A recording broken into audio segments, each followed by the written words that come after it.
नमस्कार दोस्तों, मैं डॉक्टर किशोर खिल्डियाल अपने इस एस्ट्रो चैनल किशोर एस्ट्रोलॉजी में आप सभी का स्वागत करता हूं। और आज एक हम नई शोध के साथ आपके सामने लगन नक्षत्र स्वामी की दशा अक्सर जातक विशेष को बहुत लाभ देती देखी गई है। भले ही वो लगन के मालिक की शत्रु दशा हो या अष्टम भाव की दशा हो या छठे भाव की दशा हो या 12वें भाव की दशा हो।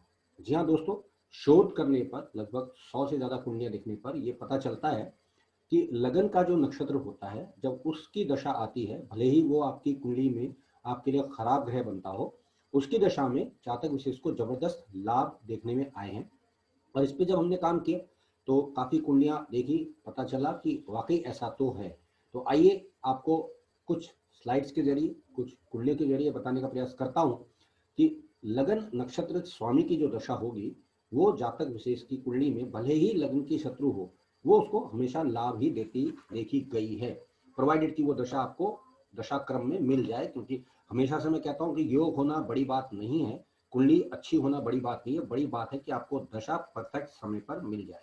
तो दोस्तों, इसी क्रम को आज बढ़ाते हुए आगे चलता हूं और आप लोगों को कुछ शीट्स के माध्यम से और कुछ एग्जाम्पल्स के माध्यम से बताने का प्रयास करेंगे। ये मैंने एक स्लाइड आप लोगों के लिए बना के रखी है, जिसमें आप सब देखेंगे कि लगन नक्षत्र स्वामी की लाभकारी दशा।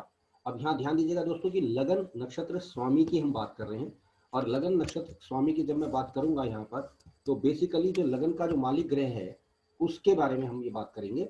तो ज्योतिष का अध्ययन करते समय कई बार ये विचार अवश्य आता है कि जन्म समय के चंद्र नक्षत्र का प्रयोग जीवन के प्रत्येक क्षेत्र में किया जाता है। इसी से दशा ज्ञात कर जातक विशेष के भविष्य से जुड़े सभी सवालों के जवाब दिए जाते हैं। लेकिन हमने अपनी ज्योतिष शोध के दौरान ये जानने का प्रयास की कि क्या जातक विशेष के जीवन में जन्म लगन के नक्षत्र का भी कुछ प्रभाव पड़ता है।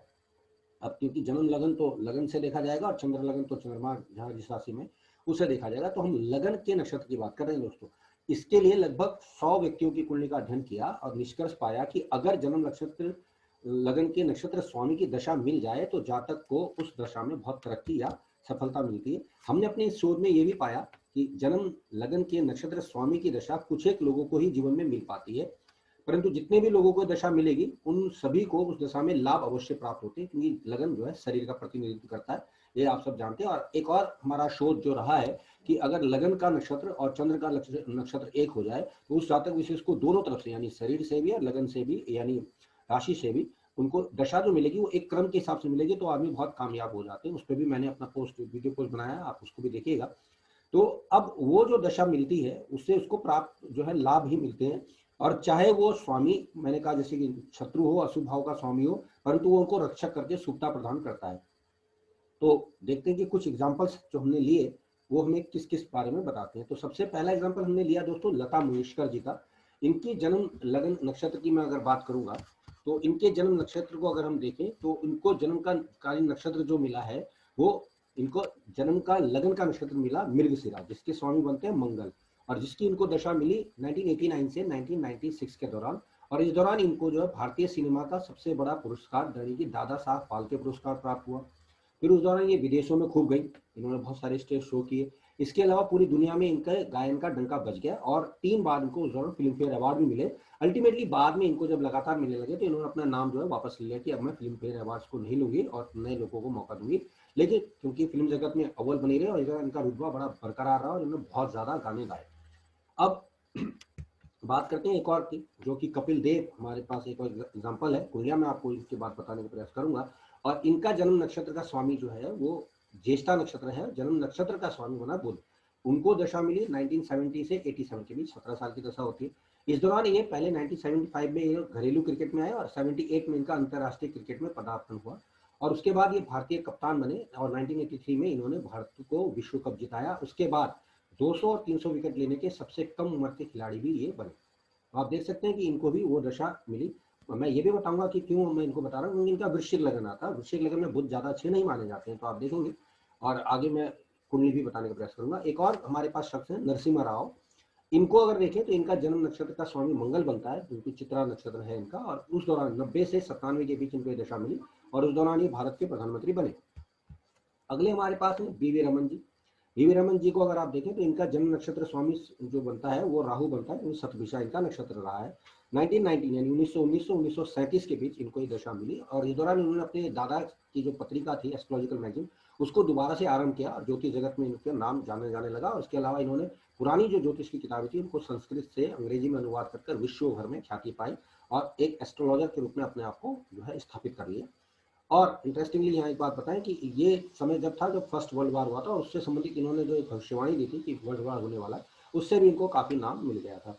अगला एग्जाम्पल मैं देने का प्रयास कर रहा हूँ सानिया मिर्जा जी का। सानिया मिर्जा जैसे कि आप जानते हैं टेनिस की बहुत अच्छी खिलाड़ी रही है भारत की।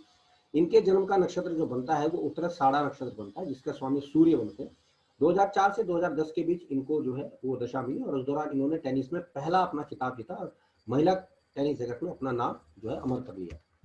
अगले हमारे पे एग्जाम्पल है मुकेश अंबानी जी। अब मुकेश अंबानी जी की अगर पत्रिका की हम बात करें तो मुकेश अंबानी को अगर आप देखेंगे तो इनका जन्म का नक्षत्र मालिक जो बनता है वो नक्षत्र लगन का नक्षत्र जो मालिक बनता है वो राहु बनता है, क्योंकि जन्म का लगन नक्षत्र जो है स्वाति है। और इसके दशा इनको 2002 से 2020 में मिली। इस दौरान इन्होंने बहुत सारे व्यापारिक बहुत अच्छे अच्छे काम किए, विश्व के पुरस्कार जीते, अवार्ड जीते, और इनका जो है व्यापार जगत में पूरे वर्ल्ड में इनके धनी लोगों में इनकी गिनती होने लगी। जामनगर रिफाइनरी रिलायंस वन की स्थापना इस दौरान हुई, और सबसे खास बात जो इन्होंने राहु के हिसाब से दिखाई थी वो था इनका मकान एंटीलिया, जिसकी वजह से पूरे वर्ल्ड में ये चर्चा में आ गए। अन्य एग्जाम्पल्स भी हैं हमारे पास, जैसे कि महात्मा गांधी हैं, मंसूर अली खान पटौदी हैं, सुशील कुमार जी हैं, आमिर खान एक नाम है, अब्राहम लिंकन एक नाम है, इंद्र कुमार गुजराल एक नाम है, हिटलर एक नाम है। इन सब लोगों को अपने लगन नक्षत्र स्वामी की दशा मिली। और मैं लगन नक्षत्र के स्वामी की दशा इसलिए बोल रहा हूँ दोस्तों कि जैसा कि मैं बार बार कह रहा हूँ कि यहाँ हम चंद्रमा से राशियां देखते हैं, लेकिन यहाँ हम जन्म नक्षत्र स्वामी की बात करें और इनको दशाएं मिली और उन दशाओं में इन्होंने बहुत ज्यादा कामयाबी पाई। अब मैं कुछ कुंडलियों के आधार पर आपको बताने का प्रयास करूंगा कि कुंडलियां किस प्रकार से हमने देखी थी। तो सबसे पहली जो आपको एग्जाम्पल कुंडलियां में दिखा रहा हूँ वो है लता मंगेशकर की पत्रिका। आप देखेंगे लता मंगेशकर की पत्रिका जो है वो 2 नंबर की है, और इनको जन्म का जो लगन नक्षत्र मिला वो मृगशिरा मिला। आप देख सकते हैं मृगशिरा नक्षत्र वृषभ राशि के लिए या वृषभ लगन के लिए अच्छा नहीं होना चाहिए, लेकिन बृहस्पति इनका मंगल सप्तमेश की राशि का, उस दौरान इन्होंने बड़ी अच्छी कामयाबी पाई। तो आप देख रहे हैं कि इनके लिए वो शत्रु का भाव रखता है या मार्ग भाव रखता है, बावजूद उसके उस ग्रह की दशा में इनको काफी तरक्की मिली। अगला एग्जाम्पल जैसा कि मैंने बताया था कपिल देव जी का है। कपिल देव जी का लगन वृश्चिक है, और इनका जो जन्म नक्षत्र मिला लगन का वो ज्येष्ठा बुध का मिला, जो कि वृश्चिक लगन में अच्छा नहीं होता है। बावजूद इसके बुध की महादशा में इन्होंने खूब सारी तरक्की की, आपको मैंने स्लाइड में बताया। अब आगे चले नरसिम्हा राव जी। जैसा मैंने बताया कि इनका जन्म का नक्षत्र चित्रा था, और लगन का नक्षत्र, क्योंकि लगन के नक्षत्र की बात करें चित्रा नक्षत्र है जिसके स्वामी मंगल है। कन्या लगन के लिए मंगल अच्छे नहीं होते क्योंकि अष्टमेश बनते हैं, बावजूद इसके उस दशा में इन्होंने काफी तरक्की की, ये भी मैंने आपको दिखाया। आगे चले तो बीवी रमन जी एक और एग्जाम्पल मैंने आपको दिखाने का प्रयास किया था, और बीवी रमन की पत्रिका देखिए कुंभ लगन की है, और इनका सतभिषा राहु बनता है, और राहु जो है बेसिकली सेकंड हाउस में बैठा था। हालांकि लाभ तो देता है, ये तो दिखता है, लेकिन इस दशा में वो इतना कुछ कर जाएंगे ये बता पाना थोड़ा सा मुश्किल हो रहा था। लेकिन आप देखिए कि कुंडली में उस नक्षत्र स्वामी की दशा की वजह से इन्होंने जबरदस्त तरीके से ज्योतिष बिरादरी में नाम कमा लिया, या ज्योतिषी एज अपने आप को स्थापित कर पाए। अगला एग्जाम्पल सानिया मिर्जा जी। जैसा मैंने बताया आप देखिए मकर लगन है, और इनका उत्तराषाढ़ा सूर्य का नक्षत्र मिलता है जो कि अष्टमेश है। अब सूर्य के नक्षत्र के बावजूद जो है सूर्य की दशा में इनको जबरदस्त लाभ मिले, और इंटरनेशनली फेम इनका हो गया, पूरी दुनिया में ये टेनिस सितारे के रूप में स्थापित हो गए, इनको सब जानने लगे, लेडीज टेनिस में इनका नाम हो गया। अगला मैंने आपको बताया था मुकेश अंबानी जी। मुकेश अंबानी जी की देखिए तुला लगन की पत्रिका है। तुला लगन में इनको दशा मिल रही थी स्वाति के अनुसार राहु की 2002 से 2020 के दौरान, और इस दौरान ये दुनिया भर में चौथे नंबर पे ये जो है वर्ल्ड के धनी बन गए। रिसेंटली आपको पता ही चला होगा, पहले 6 नंबर पे थे, 5 होते हुए अब 4 नंबर पे आ गए। जबरदस्त लाभ मिला। और राहु की दशा और देखें तो आप देखिए, अगर मैं एस्ट्रोलॉजिकली कहूँ तो राहु इतना अच्छा दिखाई देता नहीं है, लगन का राहु थोड़ा सा खराब योग तो देता है, लेकिन इस दशा में इनको जबरदस्त कामयाबी मिली है। इसके अलावा और भी कुछ एग्जांपल्स थे, लेकिन मैंने आपको 4-5 एग्जांपल्स ही बताने का प्रयास किया, जिससे हम ये देख सकते हैं कि कदापि अगर हमें चंद्रमा के द्वारा राशि के अनुसार लाभ नहीं भी मिल रहा हो, तो आप देख सकते हैं कि अगर लगन के अनुसार आपको लगन के नक्षत्र स्वामी की दशा अगर आपको मिल जाती है, तो आप समझ सकते हैं कि आपको जीवन में सफलता से पाने से कोई रोक नहीं सकता। तो दोस्तों ये छोटा सा शोध था जो मैंने आपको बताने का प्रयास किया। आशा है मेरा शोध आप लोगों को अच्छा लगेगा। इसके अलावा ऐसी एक पोस्ट मैंने और जारी की जिसमें मैंने बताया कि चंद्र लगन और अगर लगन का नक्षत्र स्वामी सेम हो जाए तो जातक विशेष बहुत तरक्की करता है। कृपया करके उसे भी देखें, आपको बहुत कुछ सीखने को मिलेगा। यदि आप लोगों ने मेरे इस चैनल को सब्सक्राइब नहीं किया है तो समय समय पर मैं आपको इस तरह की ज्ञानवर्धक जानकारी देता रहता हूँ। कृपया करके इसको सब्सक्राइब करें और हमसे आप क्या जानना चाहते हैं वो भी हमें बताने का प्रयास करें। आप सबने हमें सुना, आप सबका धन्यवाद, नमस्कार।